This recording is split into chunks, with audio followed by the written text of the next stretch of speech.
नमस्सर्वेभ्यः। अद्य कृदन्तवर्गे त्रयोदशः पाठः, जुलै मासस्य प्रथमः दिनाङ्कः। अद्य वयं तव्यप्रत्ययस्य परिचयं प्राप्य रूपाणि अपि जानीमः। आदौ मङ्गलम्। योऽन्तः प्रविश्य मम वाचमिमां प्रसुप्तां सञ्जीवयत्यखिलशक्तिधरस्वधाम्ना अन्यांश्च हस्तचरणश्रवणत्वगादीन् प्राणान्नमो भगवते पुरुषाय तुभ्यम्। गुरुरेव गतिर्गुरुमेव भजे गुरुणैव सहास्मि नमो गुरवे। न गुरोः परमं शिशुरस्मि गुरोर्मतिरस्ति गुरौ मम पाहि गुरो।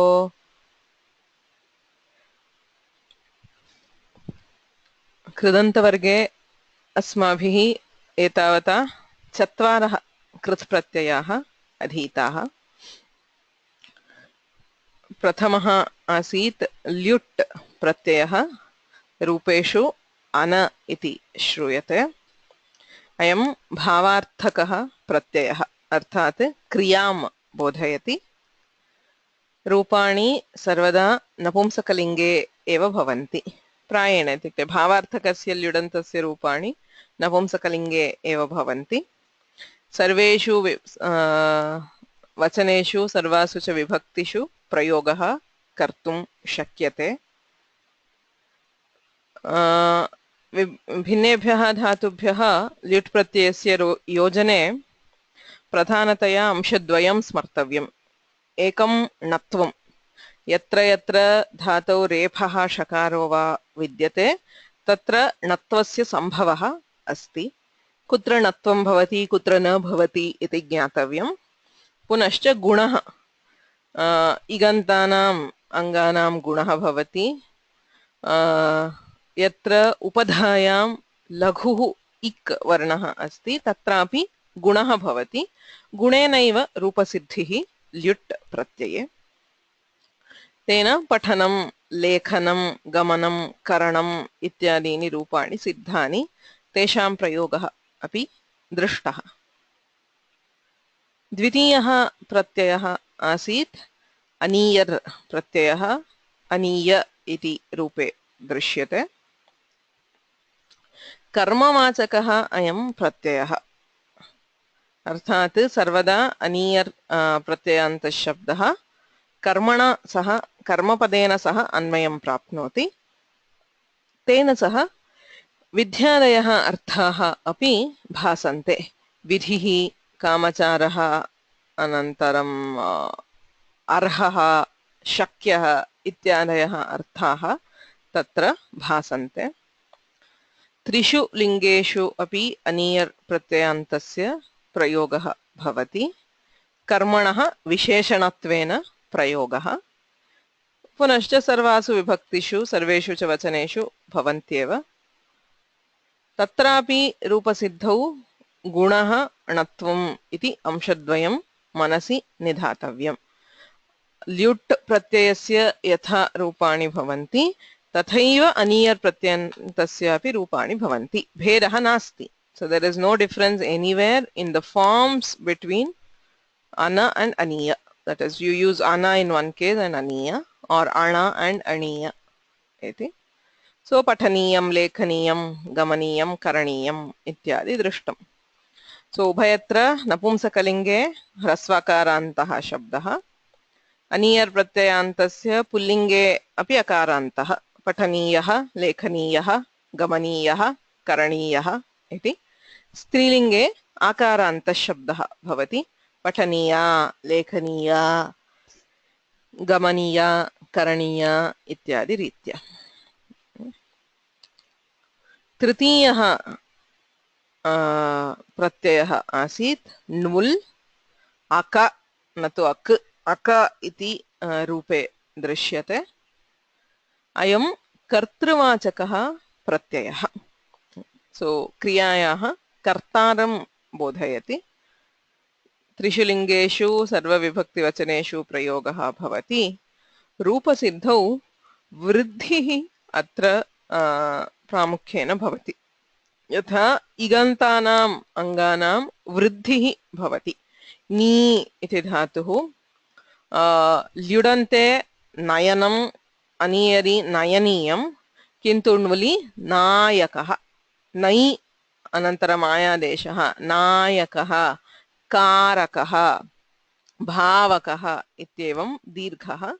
एवमेव अकारः उपधायां यत्र विद्यते यथा पठ धातोः पाठकः चर् धातोः चारकः इति इगन्तानां ह्रस्व अकारोपधानां च धातूनां वृद्धिः भवति। अन्यधातूनां ह्रस्व इक् वर्णाः इ उ ऋ इत्येते उपधायां सन्ति चेत् तत्र गुणः भवति। यथा लिख लेखकः मुद् मोदकः नृत् नर्तकः इत्यादि। अतः वृद्धिः भवति। यत्र वृद्धिः नास्ति तत्र गुणः भवति इति रूपसिद्धौ अंशद्वयं स्मर्तव्यम्। पाठकः लेखकः गामकः कारकः इत्यादीनि रूपाणि भवन्ति। स्त्रीलिङ्गे पाठिका इका इति आकारान्तं भवति। ककारात् पूर्वम् इकारश्च श्रूयते। कारिका लेखिका इत्यादि। नपुंसकलिङ्गे तु पुनः ह्रस्वाकारान्तं पाठकं लेखकं कारकम् इत्यादि भवति।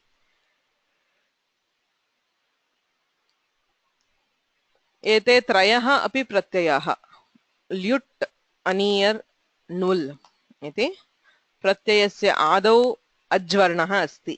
अन अनीय अक इति अन्तेपि ह्रस्वाकारान्तः एव शब्दः। अतः उभयथा अपि क्लेशः नास्ति। चतुर्थः प्रत्ययः अधीतः तुमुन् प्रत्ययः प्रयोगे तुम् इति श्रूयते। अयं प्रत्ययः क्रियां बोधयति विशिष्टेषु प्रसङ्गेषु। उद्देश्यभूतायाः क्रियायाः तुमुन् भवति। इच्छत्यादिभिः प्रयोगे तद्विषयस्य इच्छति जानाति शक्नोति अर्हति इत्यादीनां प्रयोगे तेषां विषयस्य विषयभूतायाः क्रियायाः तुमुन् भवति। समर्थः निपुणः कालः समयः इत्यादीनां सुबन्तानां प्रयोगे अपि तद्युक्तायाः क्रियायाः तुमुन् भवति। तुमुन्नन्तम् अव्ययं भवति। अतः एकमेव रूपम् इति सारल्यम्। यत्किमपि लिङ्गं वचनं विभक्तिर्वा भवतु एकमेव रूपं भवति। किन्तु अत्र रूपे एकः अंशः स्मर्तव्यः। अयम् इट् योग्यः प्रत्ययः। पूर्वं दृष्टाः त्रयः अजादयः। स्वरादिः प्रत्ययः इडागमं न प्राप्नोति। अयं हलादिः तकारः अस्ति अतः इडागमं प्राप्नोति। रूपसिद्धौ इट् विषये स्मर्तव्यम्। ये सेट् धातवः तेषाम् इट् भवति। ये वेट् धातवः तेषां विकल्पेन इट् भवति। अनिट् धातूनाम् इडागमः न भवति इति स्मर्तव्यम्। द्वितीयः अंशः गुणः भवति सर्वेषां धातूनां। सर्वेषाम् इत्युक्ते ये ये गुणं प्राप्तुम् अर्हन्ति। इगन्ताः धातवः उपधायां लघु इक् वर्णाः सन्ति चेत् तेषां गुणः भवति। पुनश्च अनिट् धातवः सन्ति चेत् हल् सन्धिः भवति। धातोः अन्ते एकः हल् व्यञ्जनम् अस्ति। पुनः प्रत्ययस्य आदौ अपि व्यञ्जनम् अस्ति। अतः एतयोः हल् सन्धिः भवति।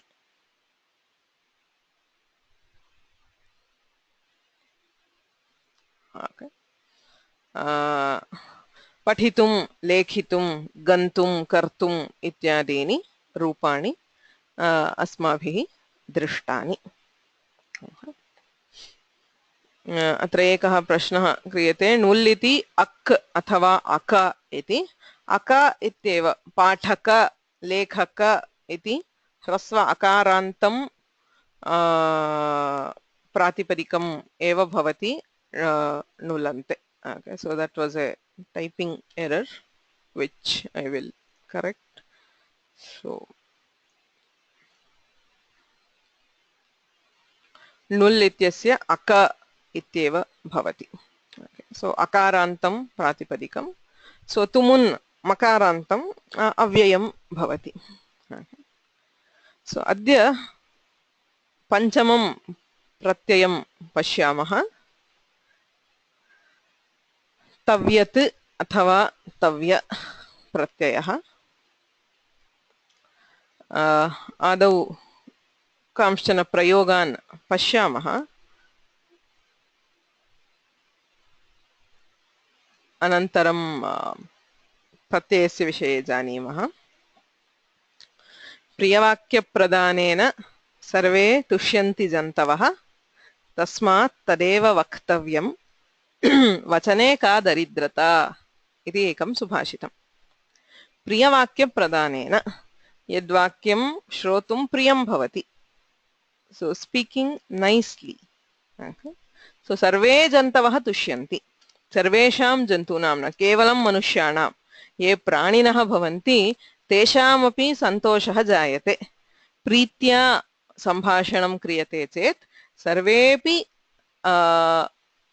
प्राणिनः सन्तोषं प्राप्नुवन्ति तस्मात् तेन कारणेन तदेव वक्तव्यम् अर्थात् प्रियवाक्यमेव वक्तव्यम् वृथा रूक्षवचनानां तीक्ष्णवाक्यानां कोपयुक्तवचनानां प्रयोगेण किमपि न सिद्ध्यति अतः वचने का दरिद्रता what is the poverty in words so what do you lose by speaking well okay so if you had to pay something it's okay but you don't have to pay anything for speaking well atah tadeva vaktavyam atra vaktavyam ityuchyate that should be said priyavakyam vaktavyam ityarthah so दातव्यं भोक्तव्यं सति विभवे संचयो न कर्तव्यः पश्येह मधुकरिणां संचितमर्थं हरन्त्यन्ये इति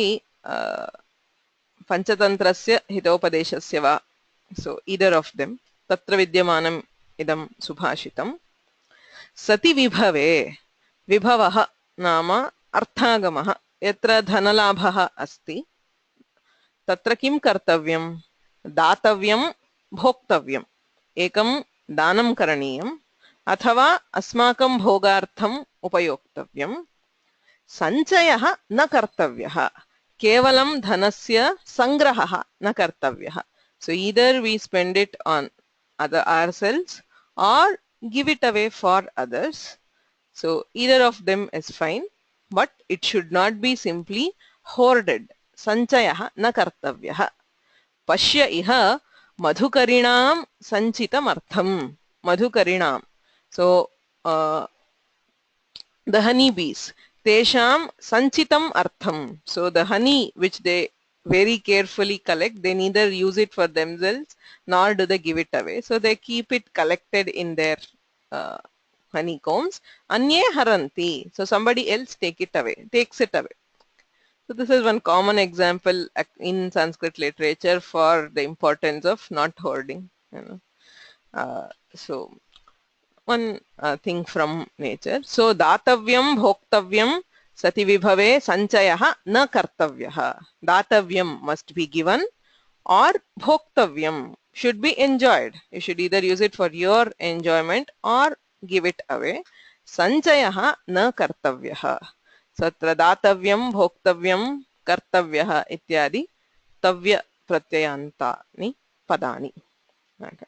So there is a very similar subhashita in the Niti Shatakam दानं भोगः नाशस्तिस्रो गतयो भवन्ति वित्तस्य यो न ददाति न भुङ्क्ते तस्य तृतीया गतिर्भवति so वित्तस्य धनस्य तिस्रः गतयः भवन्ति so three possibilities दानं bhogaha nashaha so giving it away enjoying it or destroying it yaha na dadati na bhunkte so he who neither gives it away nor enjoys it tasya tritiya gatir bhavati so then it's only the third fate is possible which is the money will get destroyed sometime astu अतः एतानि पदानि पठामः पठितव्यं लेखितव्यं शिक्षितव्यं रक्षितव्यं, हसितव्यं, भवितव्यं, गन्तव्यं, क्रेतव्यं, कर्तव्यं, वक्तव्यं, द्रष्टव्यं, श्रोतव्यं. सो अत्र सर्वत्र तव्य इति श्रूयते. अयं प्रत्ययः विध्यर्थकः अथवा प्रेरणार्थकः. सो प्रायेण something that must be done इत्यर्थे. अन्येपि अर्थाः सन्ति एव.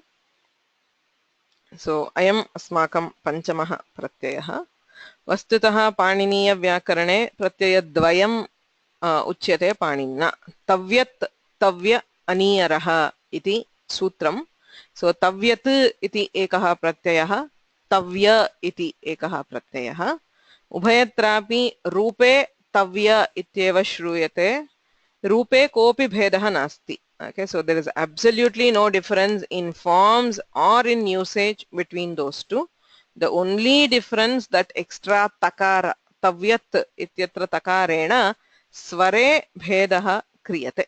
So the swara in the Vedas, in the Vedic prayogas, tit swaritam. So if the word is tit, that is having this takara as it, then it will get a swarita swara. Okay, so that is the only prayojana. So for us in the common, I mean, when we are using it for our laukika bhasha, laukika vyavahara, there is no difference between tavyat and tavya. Okay, so we treat it as a single pratyaya, which is tavya. Tavya pratyayah ityeva uchyate. Eka eva pratyayah iti दृष्ट्या वयं पठामः. यतोहि स्वरे भेदः अस्माकं लौकिकव्यवहारे न भवति. अयमपि साधारणः प्रत्ययः, अर्थात् सर्वेभ्यः धातुभ्यः तव्यप्रत्ययस्य योजनं भवति. विध्यर्थकः प्रत्ययः. तव्यप्रत्ययस्य विषये एकेन वाक्येन वक्तव्यं चेत् बहु सरलं. प्रयोगः अनीयर् प्रत्ययान्तवत्. इत्युक्ते ये अर्थाः अनीयर् प्रत्ययस्य भवन्ति, येषु अर्थेषु क्रियते, यथा लिङ्गभेदः, विभक्तिभेदः इत्यादि सर्वमपि अनीयर् प्रत्ययान्तवद् भवति. रूपाणि तु तुमुन् प्रत्ययान्तवद् भवन्ति. Okay, so knowing that there is nothing new that we are going to learn in tavya. Okay, so all usage is completely like aniyar. So wherever you use aniyar, you can replace it with tavya. Okay, so there is absolutely no difference. So the same kind of usage we saw that vidyarthe bhavati, shakyarthe, arharthe, sarvatrapi ye arthaah aniyar pratyayantasya te sarvepi arthaah tavya pratyayantasya abhi bhavanti.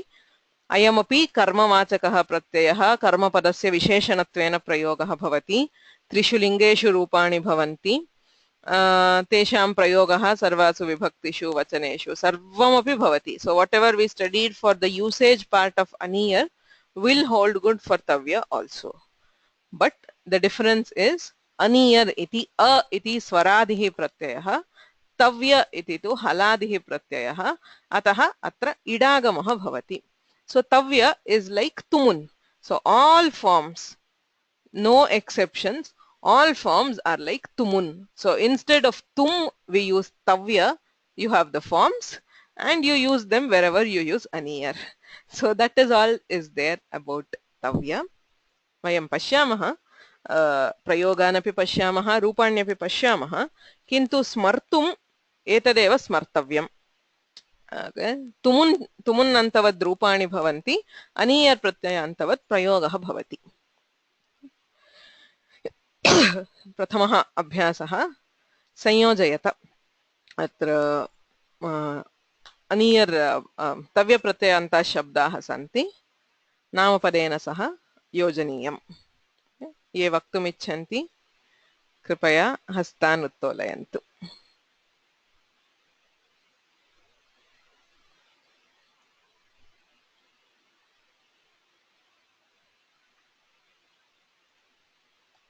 भास्करन् महोदय. पुस्तकं पठितव्यम्. आदौ नाटकम् इतः आरम्भं कुर्मः, यतोहि मम उत्तराणि तेन क्रमेण सन्ति अतः. ओके ओके नाटकं द्रष्टव्यं नाटकं द्रष्टव्यं हा पुस्तकं पठितव्यं सङ्गीतं श्रोतव्यं संगीतं श्रोतव्यं पुस्तकं पठितव्यं पुस्तकं पठितव्यं sorry this one has an error पुस्तकं पठितव्यम् इत्येव युक्तं हा next फलं हा धर्तव्यं फलं धर्तव्यं धर्तव्यं धर्तव्यम् इत्यस्य to be worn इत्यर्थः फलं किं कुर्मः वक्तव्यं फलं फलं is a fruit yes ओ खादितव्यं खादितव्यं फलं खादितव्यं वस्तव्यं वस्त्रं वस्त्रं धर्तव्यं धर्तव्यं वस्त्रं धर्तव्यं सत्यं वक्तव्यं सत्यं वक्तव्यं correct so just a moment I'll correct that one yes द्रष्टव्यं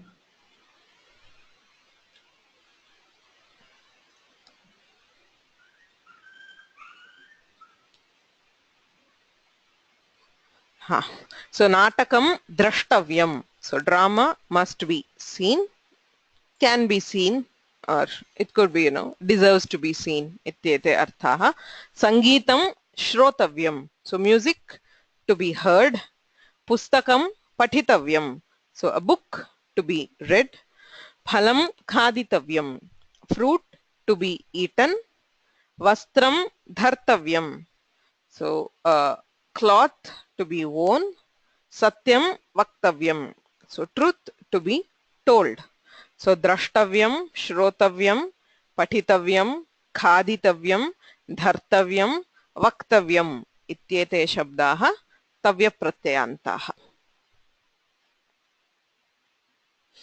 द्वितीयः अभ्यासः तव्य प्रत्ययान्ते परिवर्तयत मया विधिलिङ् लकारे दीयते so the active voice of see the aniyar tavya etc they are always passive prayogas because they are karma vachaka pratyayas right so it is always karmani prayoga or bhave so passive voice so the active voice of these if we have to use an active voice it would have be in using the vidhiling lakara so atra lakarasya roopam diyate tavya pratyayantam roopam vaktavyam yatha snanam kuryat ityasti tavya pratyayanta roopam kim bhavati iti vaktavyam so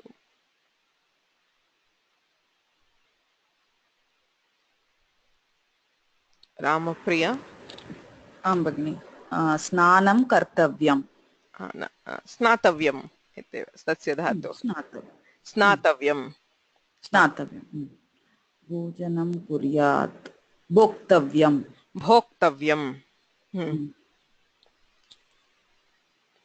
स्मरणं कुर्यात् स्मर्तव्यं स्मर्तव्यं सम्यक् धन्यवादः Raj Joshi you have to unmute yourself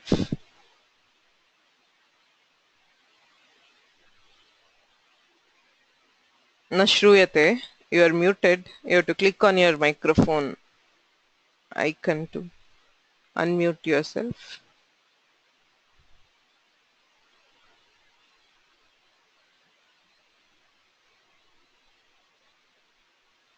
no okay.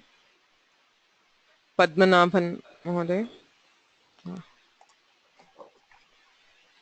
मेलनं मेलितव्यं मेलितव्यं सम्यक्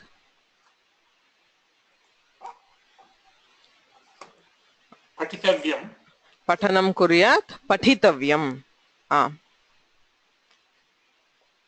रक्षितव्यं रक्षितव्यं रक्षणं कुर्यात् रक्षितव्यं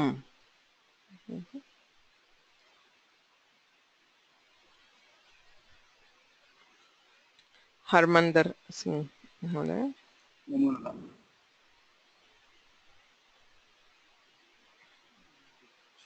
गन्तव्यं।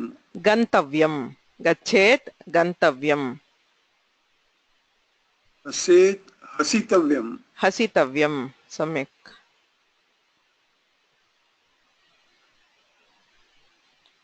आचरेत्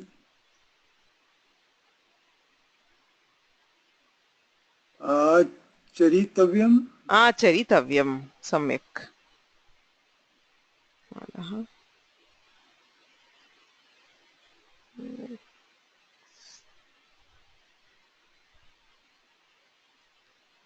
वेंकटरामन अय्यर महोदय। सुप्रभातं महोदय। हाँ।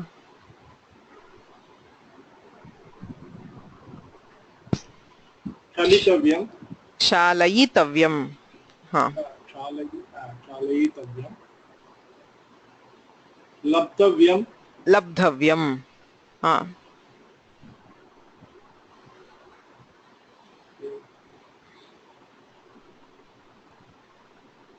वर्धव्यं। वर्धितव्यं। वर्धेत। वर्धितव्यं। हाँ। वर्धितुं वर्धितव्यं सम्यक्। सो स्नातव्यं, भोक्तव्यं, स्मर्तव्यं, मेलितव्यं, पठितव्यं, रक्षितव्यं, गन्तव्यं, हसितव्यं, आचरितव्यं, क्षालयितव्यं, लब्धव्यं, वर्धितव्यम् इति रूपाणि भवन्ति. So we know the general forms, all known dhatus, I hope. So अर्थः अवगतः एव स्यात्. सर्वेपि प्रसिद्धाः धातवः. तदेव विधिलिङ् प्रयोगे ल्युडन्तस्य प्रयोगः कर्तुं शक्यते. स्नानं कुर्यात्, स्नायात् इत्यपि वक्तुं शक्यते. Right. So as we have seen here, so गच्छेत् हसेत् इति वत् अत्रापि गमनं कुर्यात्, हसनं कुर्यात् इत्यपि वक्तुं शक्यं. साक्षात् धातोः विधिलिङ् रूपमपि प्रयोक्तुं शक्यते. Okay. भवितव्यम् इत्यस्य अनीयर् प्रत्ययान्तं रूपं किं? भवनीयम् इति भवति.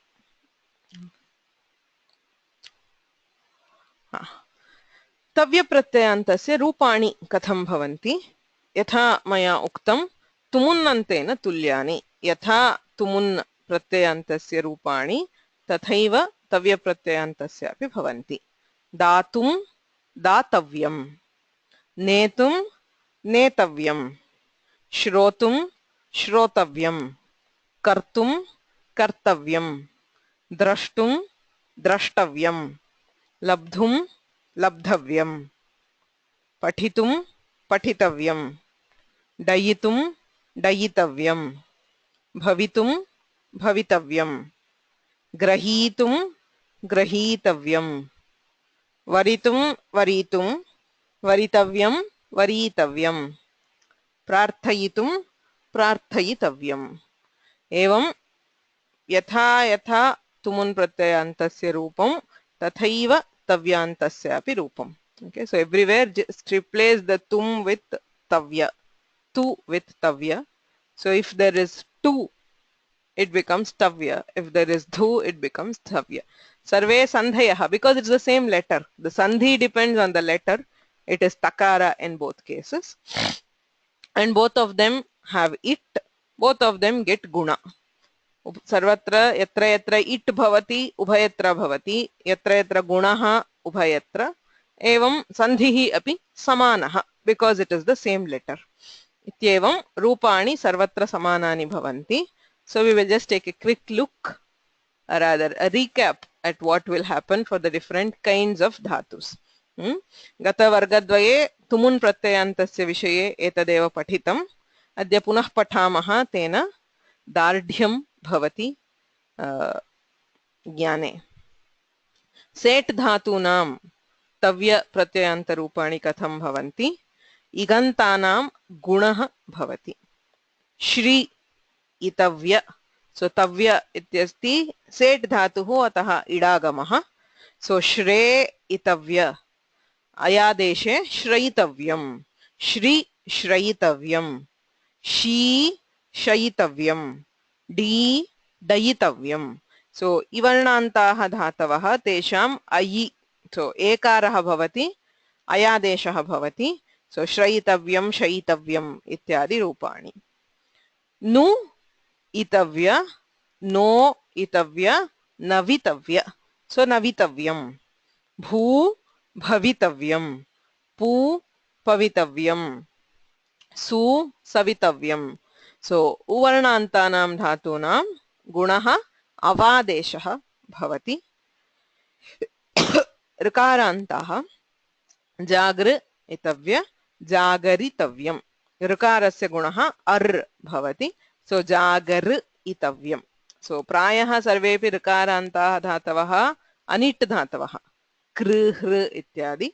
जागृ धातुः सेट् जागरितव्यम्. लघु इगुपधानां गुणः भवति लिख् लेखितव्यम्. सो इकारस्य एकारः. मिल् मेलितव्यम्. मुद् मोदितव्यम्. शुच् शोचितव्यम्. नृत् नर्तितव्यम्.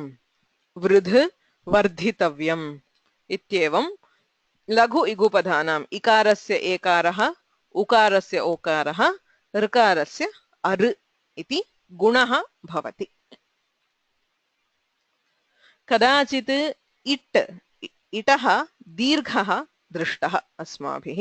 ऋकारान्तानां विकल्पेन दीर्घः भवति.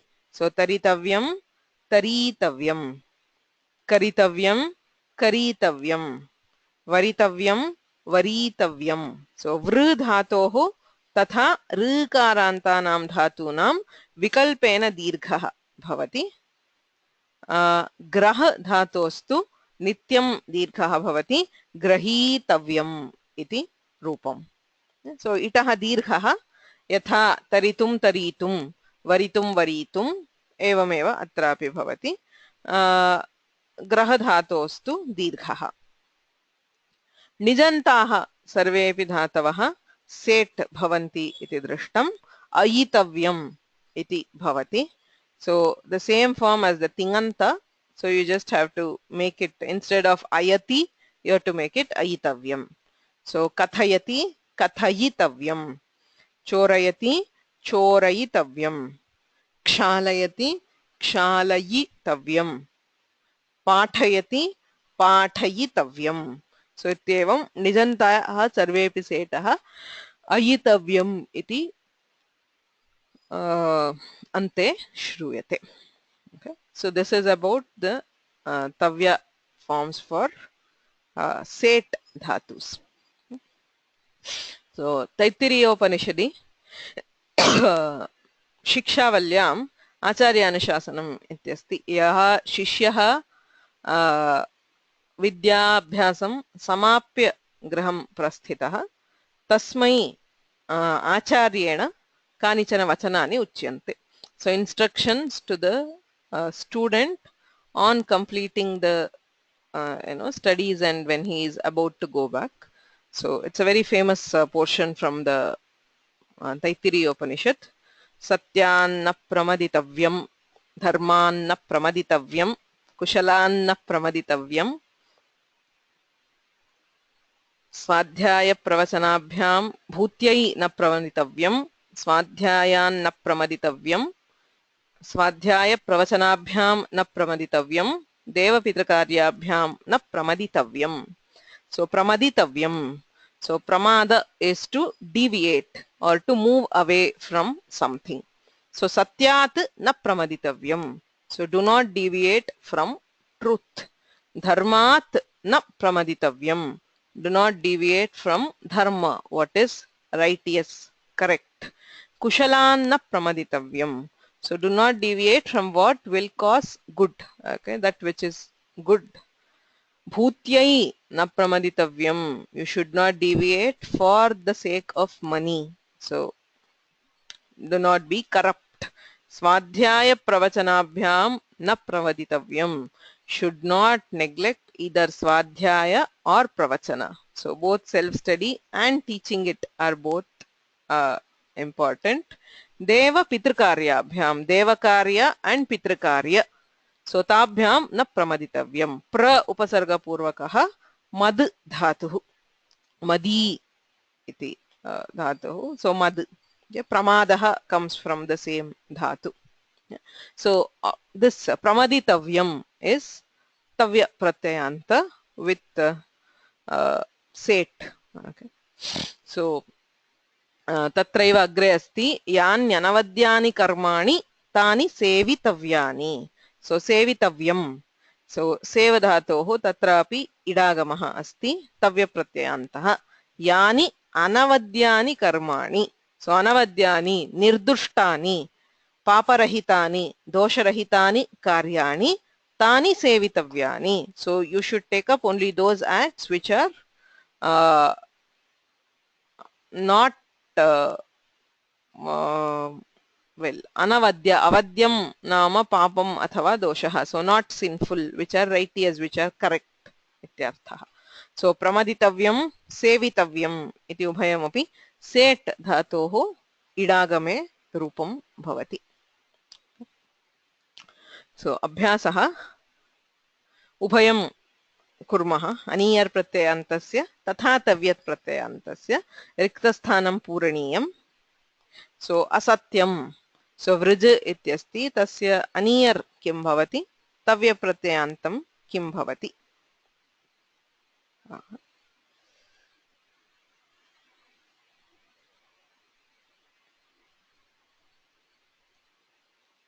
राव महोदय हरि ओम श्रूयते वा श्रूयते वदतु असत्यं वर्जनीयं असत्यं वर्जितव्यं वर्जनीयं वर्जितव्यं so lies should be avoided should be given up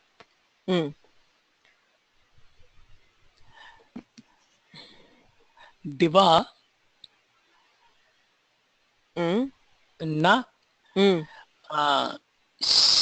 शयनीयं दिवा न शायितव्यं शयितव्यं शयितव्यं शयनीयं शयितव्यं so diva daytime during the daytime na shayaniyam na shayitavyam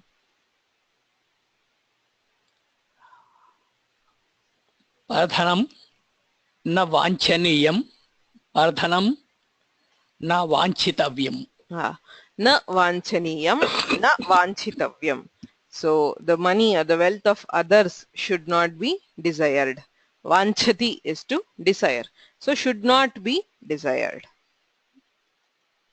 Shailaja Bhagini you have muted yourself you have to unmute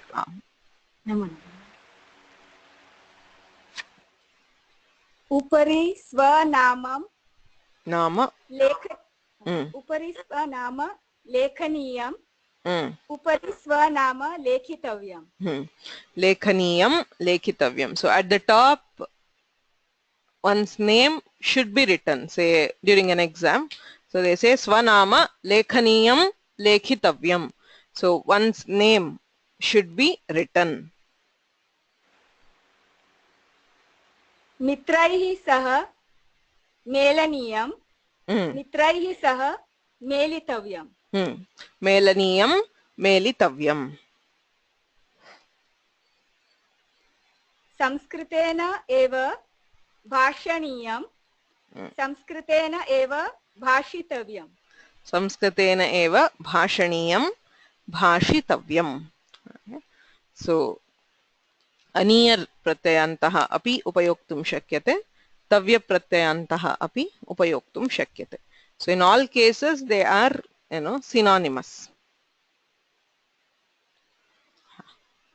अत्र पुनः तव्य प्रत्ययान्तस्य रूपम् उपयुज्य वक्तव्यं यथा नर्तनं करणीयम् इत्यस्ति so तव्यदन्तेन कथं भवति so not for the dhatu itself not for the kri so Sharada Bhagini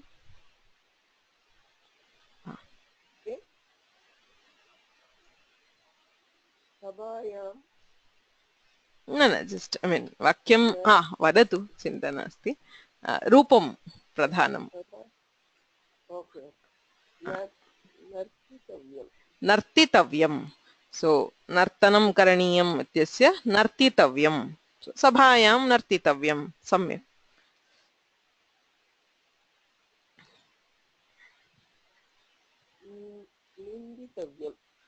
निन्दनं करणीयं निन्दितव्यं सो निन्द धातुः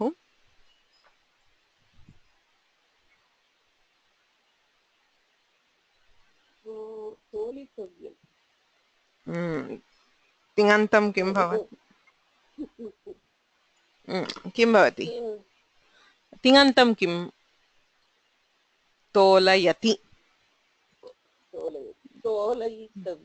सम्यक् तोलयितव्यं सो टु वेय् और टु बैलेन्स सो तोलयितव्यं सम्यक् धन्यवादः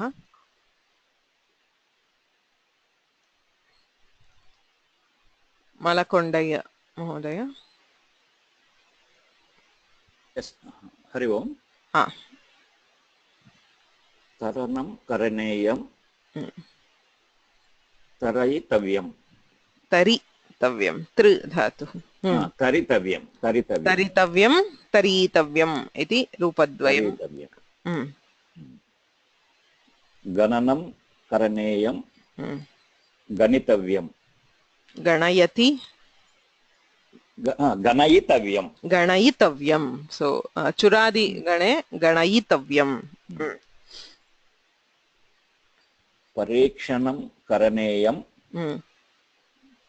परीक्षयतव्यं परीक्षते इत्येव परीक्षितव्यं सम्यक् परीक्षितव्यं so only for nijantas so as we have seen nich iti pratyayah दशमगणस्य धातूनां स्वार्थे nich bhavati so they compulsorily have the nich अन्येषां धातूनां प्रेरणार्थे निच् भवति यथा पठति पाठयति गच्छति गमयति उभयविधमपि यत्र निजन्तस्य प्रयोगः तत्र अयितव्यम् इति भवति ओके सो तोलयितव्यम् इति निजन्तमेव तोलयति इत्येव धातुः सः दशमगणस्य धातुः एवं गणयति गणयितव्यम् ओके सो यदा तिङन्तस्य किञ्चित् स्मरणं क्रियते तदा सुलभं भवति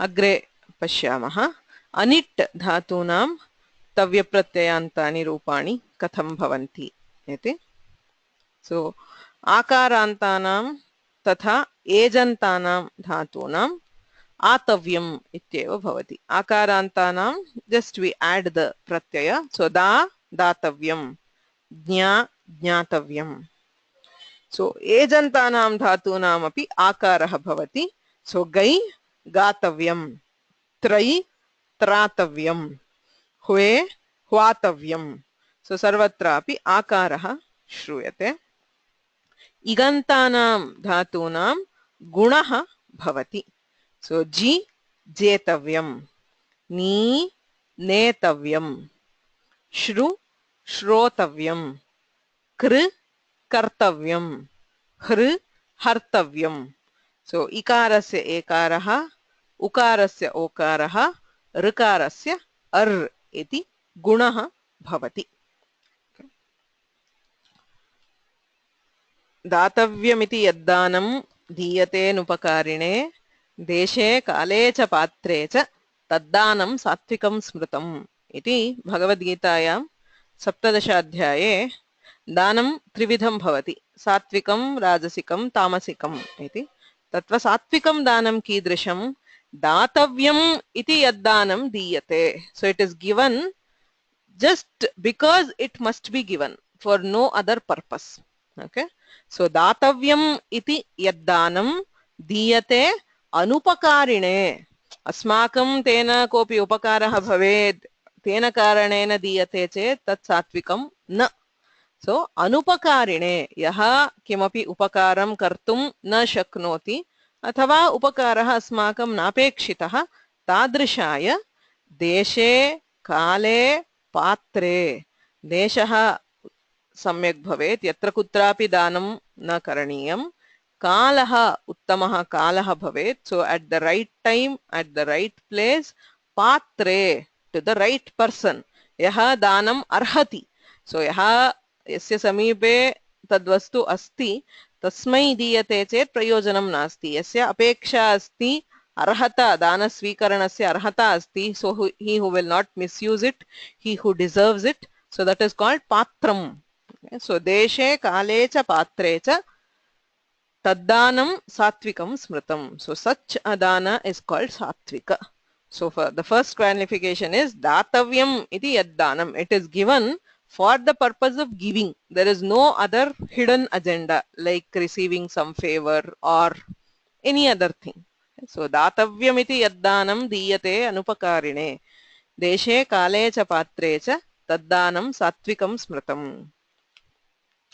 नमे पार्थास्ति कर्तव्यं त्रिषु लोकेषु किंचन नानवाप्तम् अवाप्तव्यं वर्त एव च कर्मणि सो पुनः तृतीयाध्याये कृष्णः कथयति पार्थ मे नाम मम त्रिषु लोकेषु किंचन कर्तव्यं नास्ति so there is nothing that I have to do so that I must do so मया कर्तव्यमेव इति किमपि नास्ति न अनवाप्तम् अवाप्तव्यं मया किमपि न प्राप्तं प्राप्तव्यमस्ति इति तु नास्ति वयं किमर्थं कार्यं कुर्मः किमपि प्राप्तुं so we work so that we get something because of something so I don't have anything that I need and there is nothing that I need to do in the world tathapi varta eva cha karmani karmani varte eva but I still do karma so this is the case where he is talking about karma yoga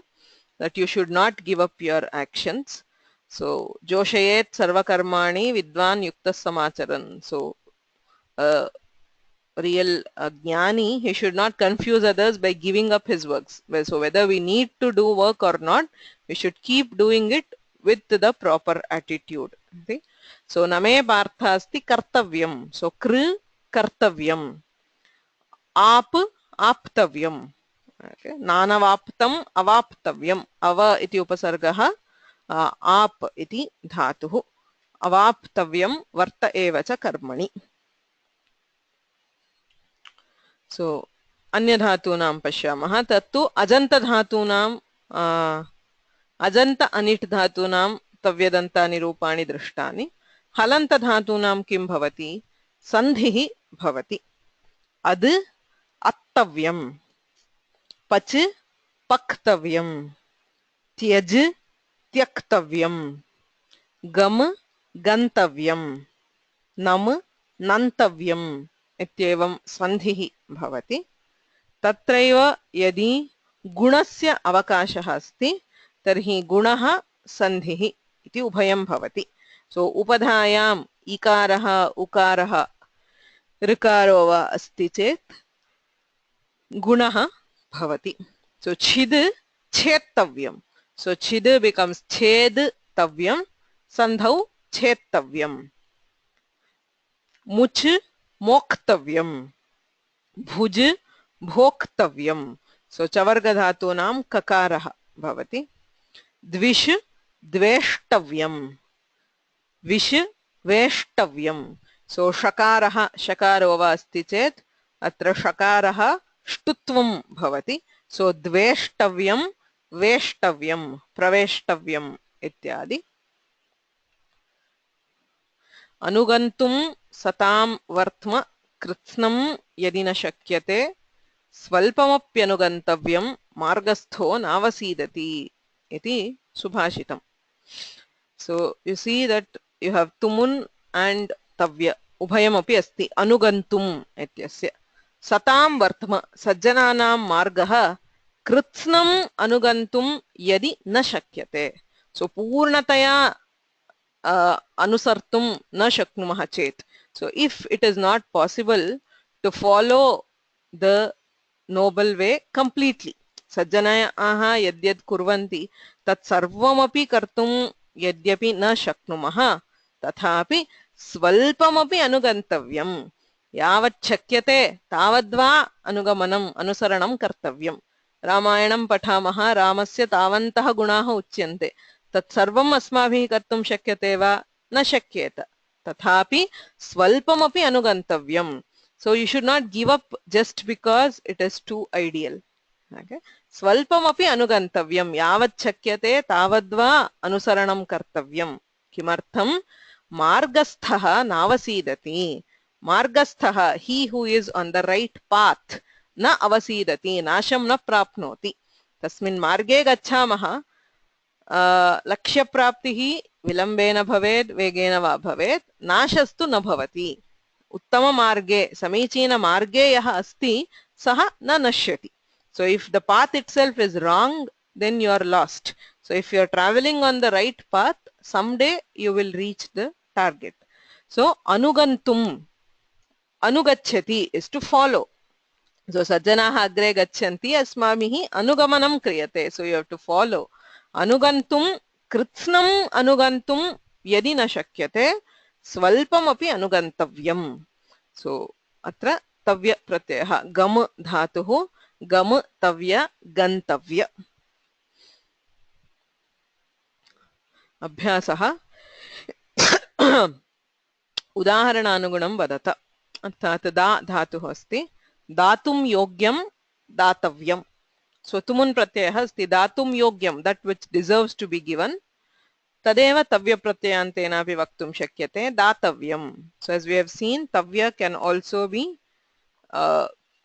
used in the sense of yogya that which is fit to be given इत्यर्थेपि प्रयोगः क्रियते so विध्यर्थः अस्ति अर्हार्थः अथवा योग्यार्थः अपि अस्ति okay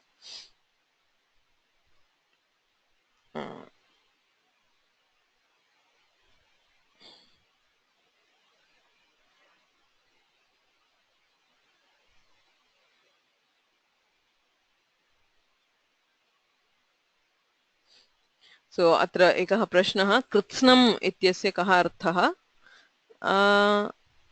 कृत्स्नं पूर्णं सम्पूर्णम् इत्यर्थः इट् मीन्स् कम्प्लीट्लि फुल्लि सो कृत्स्नं व्याकरणं प्रोक्तं येनाक्षरसमाम्नायम् अधिगम्य महेश्वरात् कृत्स्नं व्याकरणं प्रोक्तं तस्मै पाणिनये नमः इति श्लोकः सो कृत्स्नं व्याकरणं सो द एंटायर व्याकरण so kritsnam anugantum so to follow it fully or completely so ityarthah it should be a unadi pratyayanta so it just means completely fully without leaving anything ityarthah so evam tumun tavya iti ubhayoh prayogah kartavyah so bhuj ityasti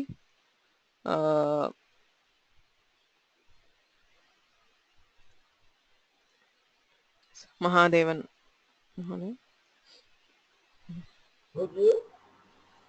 भोक्तुं भोक्तव्यं भोक्तुं योग्यं भोक्तव्यं पचे पक्तुं पक्तव्यं पक्तुं योग्यं पक्तव्यं so that which is fit to be cooked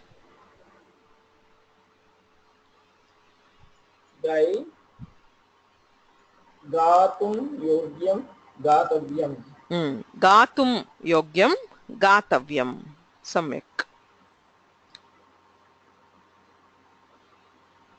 धन्यवादः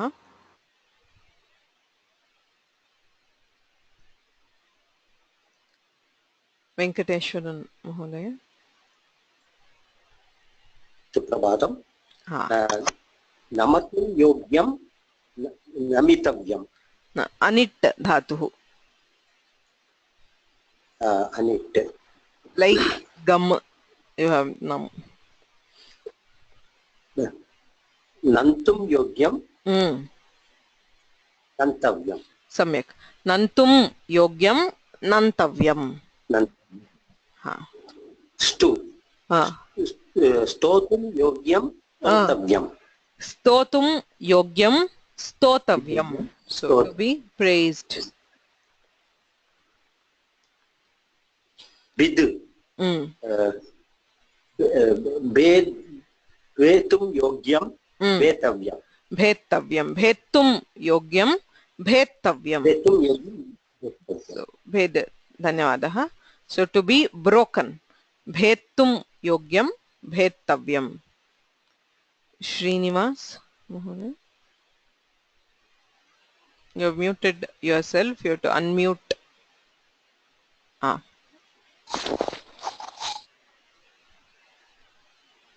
वक्तुं योग्यं वक्तव्यं वक्तुं योग्यं वक्तव्यं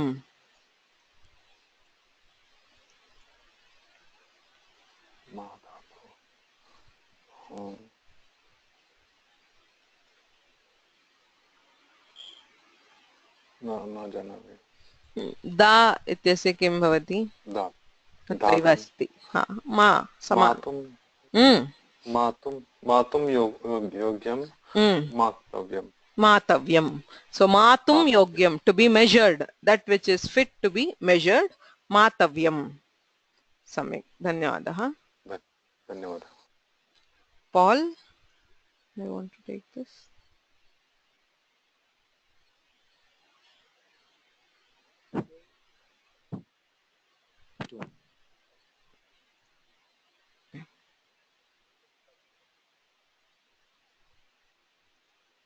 cannot hear you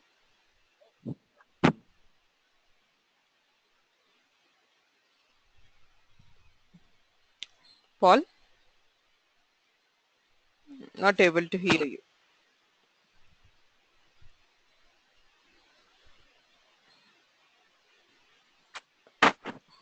I don't know why. Yes I can hear you now You can hear me now? You can hear me now? yeah Okay. So, for some reason, okay.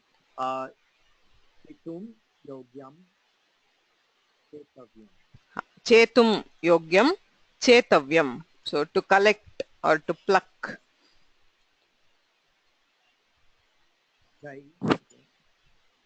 Jatum yogyam jatavyam. ha dhyatum yogyam dhyatavyam so that which is fit to be meditated upon so so yogyarthe tumunah prayogah so in the whole sense we can also use tavya okay. so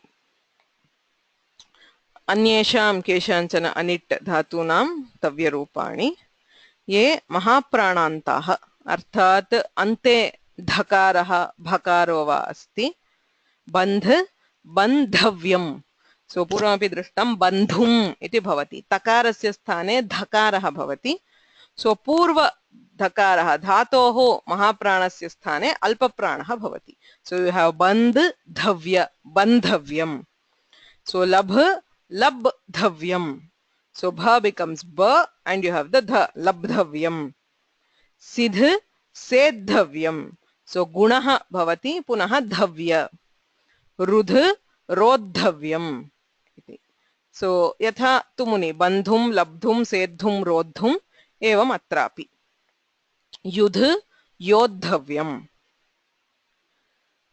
केषाञ्चन धातूनां विशिष्टरूपाणि भवन्ति यथा दृश् द्रष्टव्यं सो ऋकारः उपधायाम् अस्ति चेत् you have the र सो स्पृश स्प्रष्टव्यं कृश क्रष्टव्यम् इत्यादि वह वोढव्यं सो हकारः अस्ति चेत् ढव्य इति भवति सो ऋः रोढव्यं सः सोढव्यम् इत्यादि दुः दोग्धव्यम् एवं दह दग्धव्यम सो प्रच्छ प्रष्टव्यम सृज स्रष्टव्यम यज यष्टव्यम इत्यादि कदाचित् सन्धिः there is nothing special about this there are some special sandhis so we just collected them as a pattern so the same thing as in tumun तथा भवति पुनः भगवद्गीतायाः कांश्चन प्रयोगान् पश्यामः कर्मणो ह्यपि बोद्धव्यं बोद्धव्यं च विकर्मणः अकर्मणश्च बोद्धव्यं गहना कर्मणो गतिः बुध धातुः बोद्धव्यम् इति भवति. So ज्ञातव्यम् इत्यर्थः, should be known or should be understood. So what should we know? Karmanah bodhavyam. Should understand what is karma. Bodhavyam cha vikarmanah. What is the opposite of karma? Okay, so either not acting or acting the wrong way. I mean, vikarma is viruddham karma. So the wrong actions. Akarmanascha bodhavyam. And akarma is no action. So you have to know what is action, what is wrong actions, and what are also, what is inaction. Gahana karmano gatihi. So the knowledge of karma is indeed complicated or dense. So bodhavyam iti rupam. Budh tavya bodhavya. To be known, to be understood. So atrapi asti samanah shlokah. So very similar to the one which we saw. Datavyam iti yaddanam diyate anupakarine. So very similar. Aphalakankshibhir yajnah vidhidrishto ya ijyate yashtavyameveti manas samadhaya sa satvikah. Yashtavyam yaj dhatoho yashtavyam iti rupam. Satvika ha yajnah कीदृशः भवति अफलाकांक्षिभिः. So tatra api phalakangsha na bhavet. So swargartham kriyate, putrartham kriyate, dhanartham kriyate ityadi asham vina aphalakankshibhihi vidhidrishtaha vidhipurvakam kartavyam natu yathecham yashtavyameveti manassamadhaya. And for the reason that yajna should be performed. So it is good to be performed. Yajna deserves to be performed. Iti saha sattvikaha yajnaha. So yashtavyam iti yaj dhatoh tavya pratyayantam rupam. Okay. So atra abhyasaha riktasthanam puraniyam. So selecting the correct tavya pratyayanta from this list. Okay. So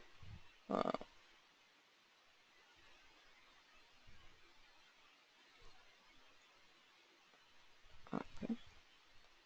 So Aditya. Gurave namaha. Kshiram dogdhavyam. Kshiram dogdhavyam. So must be milked. Kshetram krashtavyam. Kshetram krashtavyam. So the field must be plowed.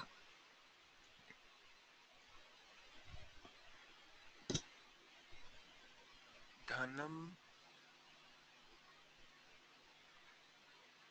labdhavyam. Labdhavyam. So money must be had or attained. Dhanyavadah. Sridhar Mohanay. Namaste Mani. हाँ.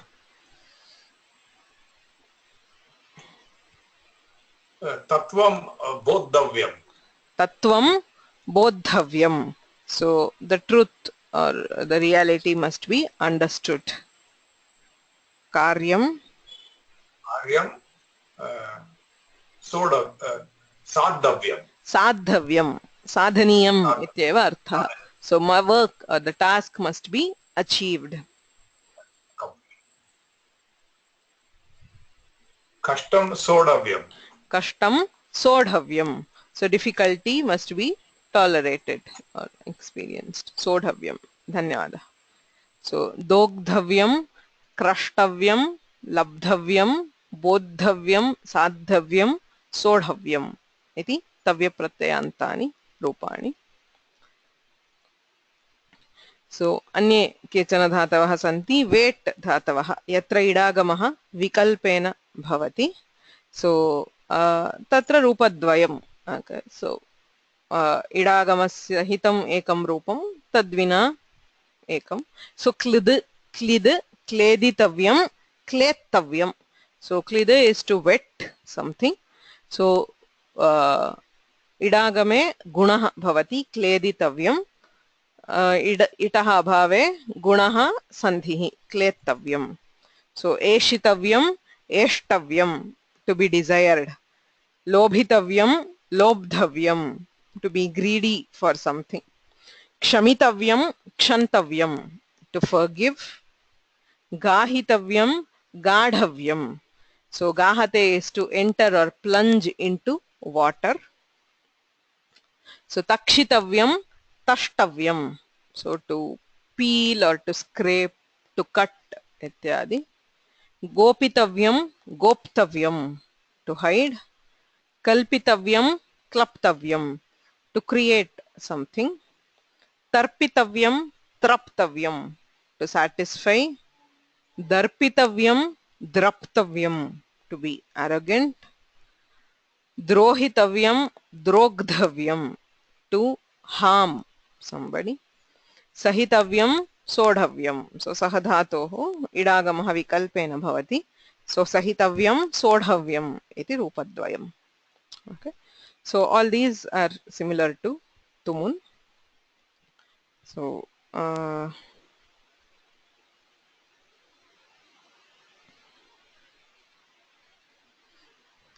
अत्र कश्चन प्रश्नः विद् धातोः कथं रूपं भवति इति. विद् धातुः चत्वारः विदधातवः सन्ति वस्तुतः. विदज्ञाने इति एकः धातुः, वेत्ति इस् टु नो. एवं विद सत्तायां, सो विद्यते, टु बी अस्ति इत्यर्थे. विद्ल लाभे इति धातुः अस्ति, विन्ते इस् टु विन्दति इस् प्राप्नोति इत्यर्थे. विद विचारणे इत्यस्ति, विन्ते इति रूपम्, it is to think of something. So of them two are anit dhatus and two are set dhatus. यदि सेट् धातुः तर्हि वेदितव्यम् इति भवति. गुणः इडागमः वेदितव्यम्. यदि अनिट् धातुः तर्हि वेत्तव्यम् इति भवति. सो विदितव्य वेत्तव्य इति भवति. सो गीतायाम् अस्ति प्रयोगः, त्वमक्षरं परमं वेदितव्यम्.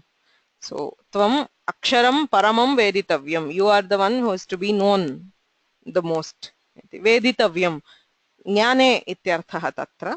सो अन्यत्र यदि अनिट् धातुः तर्हि वेत्तव्यं, भवितव्यम् इत्यर्थे, विद्यते इत्यस्य वेत्तव्यम् इति भवति. सो अन्ते उदाहरणद्वयं पश्यामः. एकं रामायणात्, किष्किन्धाकाण्डे सुग्रीवः रामं पृच्छति. सो सुग्रीवः वस्तुतः राज्यं प्राप्य तत्र राज्यसुखे निर्मग्नः, सीतान्वेषणे मनः न दधाति इति लक्ष्मणः अत्यन्तं क्रुद्धः. ततः सुग्रीवः आगत्य किं किं कृतं, वानरसेना सर्वा आकारिता इत्यादि उक्त्वा क्षमां प्रार्थयते. यदि किञ्चित् अतिक्रान्तं विश्वासात् प्रणयेन वा प्रेष्यस्य क्षमितव्यं मे न कश्चिन्नापराध्यति इति सुग्रीवस्य कथनं. सो यदि किञ्चित् अतिक्रान्तं, so if I have crossed some line, किञ्चित् अतिक्रान्तं विश्वासात् प्रणयेन वा, because of the trust in you or because of the friendship. It was not due to any other attitude. It was not because I was ignoring you or anything. It was just because of the affection towards you. प्रेष्यस्य मे, प्रेष्यः नाम दासः अथवा सेवकः, क्षमितव्यं, so it must be forgiven. न कश्चिन् अपराध्यति. So न कश्चिन् अपराध्यति keeps repeating in many places in the Ramayana. Kashchit na aparadhyati. There is nobody who will not err at some point. So Sitaya api kadachid uchyate rakshasinam vishaye. So na kaschin aparadhyati. So there is nobody who will not err. So please forgive my errors. Iti preshyasya kshamitavyam. So kshamadhatuhu wait. It sahitam rupam kshamitavyam iti bhavati. विधेरज्ञानेन द्रविणविरहेणालसतया विधेया शक्यत्वात् तव चरणयोर्याच्युतिरभूत् तदेतत् क्षन्तव्यं जननि सकलोद्धारिणि शिवे कुपुत्रो जायेत क्वचिदपि कुमाता न भवति. देव्यपराधक्षमापनस्तोत्रम् इत्यस्ति. So it is a pretty famous stotra. So all lines end with this. Kuputro jayeta kvachidapi kumata na bhavati. So the son might be evil or this, kintu kumata na bhavati. So you are the mother. So the mother is never bad. So she is always affectionate towards the children and always this. Just excuse me one moment, please.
Kshantavyah vilambah. Sorry. My daughter got up, so I just had to look at her. Tadetat kshantavyam janani sakalodharini shive. So हे जननी शिवे देव्याः इदं स्तोत्रं तदेतत् क्षन्तव्यं. So please forgive this. किं तव चरणयोः या च्युतिः अभूत्. So भवत्याः चरणयोः सेवायां या च्युतिः. So that I could not worship your feet. For what reason? Vidhehe ajnanena. So sometimes we do it because we don't know what to do. Kim karaniyam iti na jnayate. Dravina virahena. Kadachit dhanam nasti iti karanena na kriyate. Alasataya. So kadachito alasyam bhavatyeva. Vidheya ashakyatvat. अथवा कदाचित् प्रयत्नं कृत्वा अपि कर्तुं न शक्यते.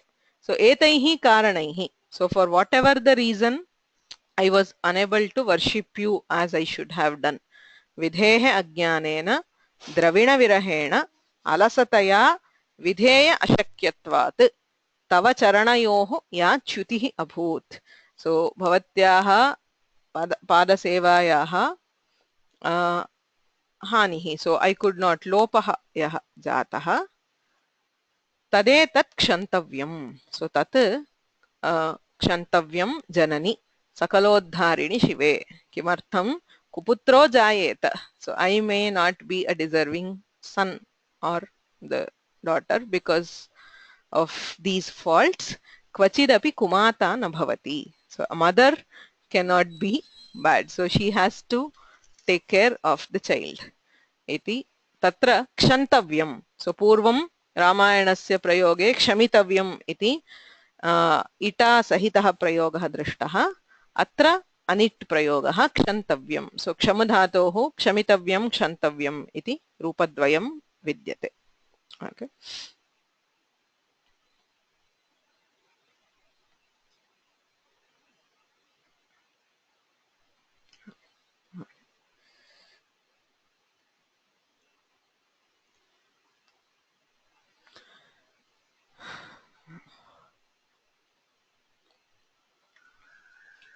So अत्र प्रश्नद्वयं विद्यते. क्षमापणं वा क्षमापणं वा इति उभयं भवितुम् अर्हति. तत्र निजन्तात् णत्वं विकल्प्यते. So क्षमापणं क्षमापणम् इति उभयमपि अस्ति. So there is a sixth case षष्ठी विभक्तिः अस्ति इति अर्थात् मे क्षमितव्यम् इति. So मम यद् अतिक्रान्तं. So my faults. प्रेष्यस्य मे यद् अतिक्रान्तं. So that which I यत् अतिक्रान्तं तत् क्षमितव्यम् इति अन्वयः. So that which was fault, that which was at fault, but that which was wrong, that should be forgiven. So whose mine? So preshyasya kshamitavyam bhavitum arhati. So it is not forgive me, it is forgive that which I did wrong. So अन्यः प्रश्नः, are weight forms created to assist poets in fulfilling chandas rules? Well, not necessarily. I mean, if it is meant to assist, then I mean it would be easier if everything was weight, so we could use it as required. No, it is just prayogah. Kadachit ubhayathapi prayogah drishyate. Te dhatavah weight iti uchyante. Kutrapi gamitavyam iti prayogah na drishyate. Gantavyam ityeva. Atah it is just based on the prayoga. So those in where we find both kinds of forms, they are weight. So in some cases we don't find the forms. Okay. So chandas cannot be a reason for having optional forms. Okay. So it's up to the poets to choose forms which will fit their chandas. So they are lucky if they have such options. I mean, it is nice to have options, but they don't have the options always. So adya एतावता समापयामः. अन्ये प्रश्नाः सन्ति चेत् पृच्छन्तु.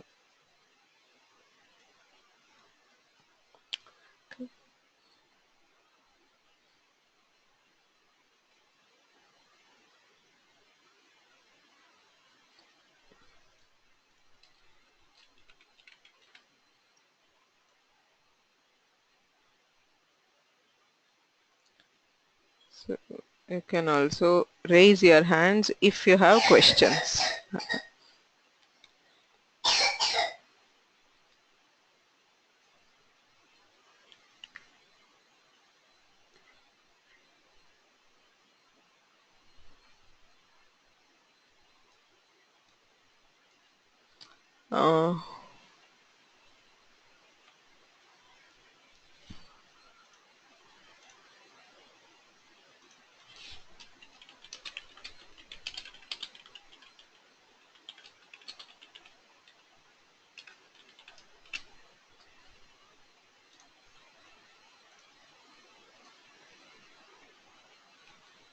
No questions? Okay. Samapayamah. गुरुरेव गतिर्गुरुमेव भजे गुरुणैव सहास्मि नमो गुरवे न गुरोः परमं शिशुरस्मि गुरोर्मतिरस्ति गुरौ मम पाहि गुरो